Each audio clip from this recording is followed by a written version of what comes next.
keluarga muslim ya, yang harusnya menjadi sebuah contoh, tuntunan, malah menjadi sebuah tontonan. Nah, kenapa itu bisa terjadi? Karena nggak ada model. Ya. Mungkin orang bangga nanti kuliahnya, sekolahnya di UK sana, kuliahnya, sekolahnya di Amerika sana, di luar negeri sana. Ternyata gagal ya, malah justru nggak ada contoh di sana ya, nggak ada yang ditiru. Yang terjadi apa? Kegagalan mental ya, kesenjangan jiwa ya. Karena memang problematika pendidikan modern, khususnya pendidikan keluarga saat ini itu memang kehilangan model ya, kehilangan contoh itu.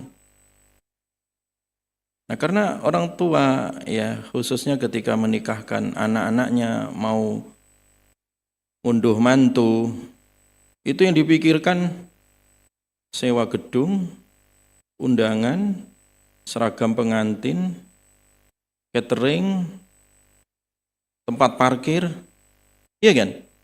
Hampir rata-rata hari ini seperti itu, materialistik itu.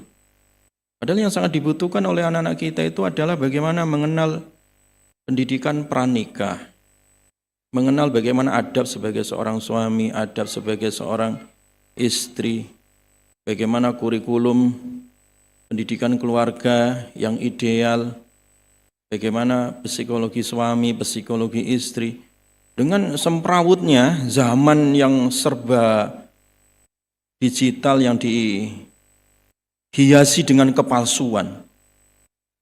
Zaman-zaman sekarang ini kan era digital ya, era disrupsi 5.0 ya. Zaman kepalsuan sekarang dengan munculnya teknologi AI sekarang ini, semua serba palsu sekarang ini. Ya.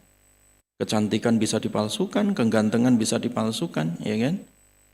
Tapi hati nggak bisa dipalsukan.